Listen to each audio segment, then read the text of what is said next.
आज घर में चहल पहल थी। नवपुत्र वधू का घर में प्रवेश जो था, बहू काफी संपन्न परिवार से थी। इसीलिए बहू से अधिक उसके द्वारा लाए गए साजो सामान की चर्चा थी, जो हमारे समाज की घोर विडंबना है। रिश्ते नाते पारिवारिक जीवन से संघर्ष करते हुए समय अपनी गति से चलता गया और एक लंबे अंतराल के बाद अंततः घर में पुत्र संतान का जन्म हुआ। अब पुत्र एवं बहू माता पिता के पद का सौभाग्य प्राप्त कर चुके थे। अब प्रकृति ने एक नैतिक जिम्मेदारी सौंपी थी, जो दाम्पत्य जीवन में सफलतापूर्वक निर्वहन भी करनी थी। पापा कोई व्यवसायिक कार्य नहीं करते थे, पूर्ण रूप से केवल कृषि पर निर्भर थे, जिससे सिर्फ परिवार का पेट भरता था। समय का चक्र चलता गया और परिवार बढ़ता गया।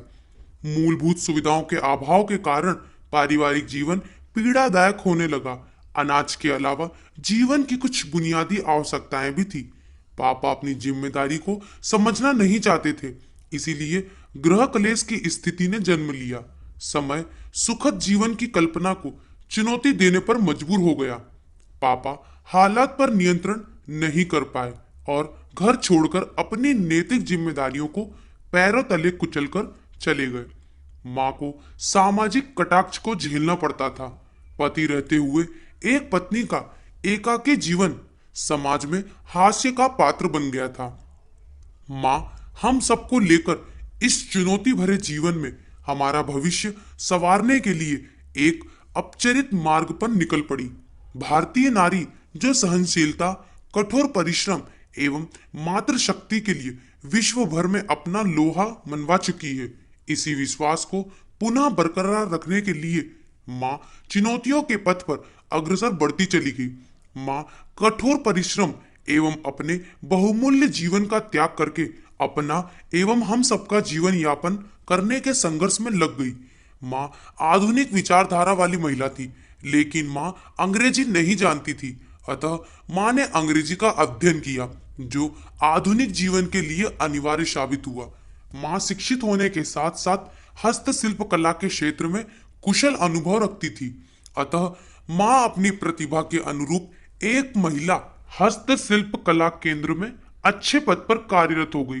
बचे हुए समय में माँ आस पड़ोस के बच्चों को ट्यूशन देती थी, जिससे आर्थिक स्थिति मजबूत होती।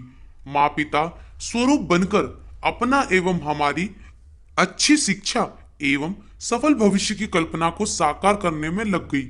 समय के साथ माँ अपने पराक्रम से एक सफल महिला के रूप में समाज के लिए मिसाल बन गई थी।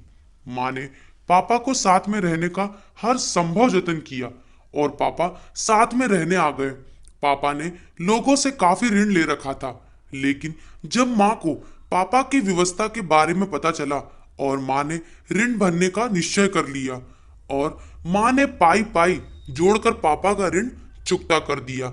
स्त्री पत्नी बनकर पति की हर गलतियों पर पर्दा डालती है तथा उसका जीवन भर साथ निभाती है, तथा माँ बनकर अपना संपूर्ण जीवन अपने बच्चों पर न्यौछावर कर देती है, बिना किसी लोभ के।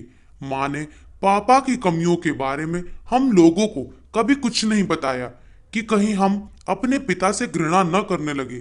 पापा अब भी कोई कार्य नहीं करते थे। एक पिता का अपने बच्चों के प्रति क्या दायित्व होता है, पापा इस बात को शायद कभी समझ ही नहीं पाए थे।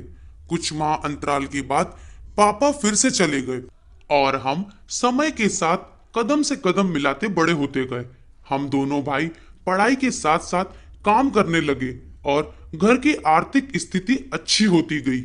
माँ एवं हम दिन रात मेहनत करते और अच्छे जीवन का दृढ़ संकल्प लिए आगे बढ़ते गए।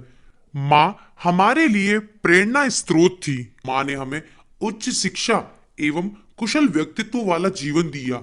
हम दोनों भाई पढ़ लिख कर अच्छे पद पर कार्यरत हो गए और जीवन सुचारू रूप से भली भांति चलने लगा। पापा पुनः वापस आ गए थे। माँ पतिव्रता पत्नी की तरह अपने संघर्षों एवं पीड़ादायक जीवन को भुलाकर पति की सेवा में लग गई। पापा के लिए हर संभव आवश्यकताओं को पूर्ण करती थी। माँ के द्वारा किए गए अथक परिश्रम एवं प्रयासों से आज गांव में अपना घर था, कृषि के लिए पर्याप्त जमीन थी, समाज में इज्जत थी, घर में मूलभूत सुविधाओं की कमी नहीं थी, अतः माँ को अब काम करना नहीं पड़ता था। अब माँ और पापा सुकून से जीवन व्यतीत कर रहे थे।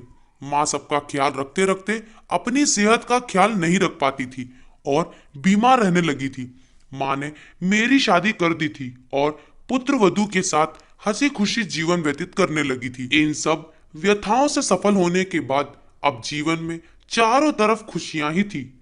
जीवन वास्तव में एक परीक्षा है। जो इस परीक्षा में सफल हो गया उसका जीवन धन्य है। इस सुखद भरे जीवन में दुखों का आना भी अनिवार्य है और दुख समय का काल बनकर आ गया। और माँ का हृदयघात के कारण 52 वर्ष की उम्र में आकस्मिक देहांत हो गया। इस मायावी संसार से मुक्त होकर माँ ने स्वर्ग के अलौकिक जीवन की तरफ प्रस्थान कर लिया था और बच्चों एवं पिता को सरल जीवन की परिभाषा को पूर्ण करके अकेला रहने के लिए छोड़ दिया।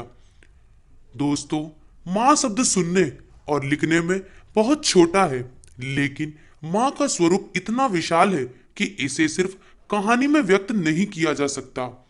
तो दोस्तों, कहानी आपको कैसी लगी कमेंट बॉक्स में जरूर बताएं।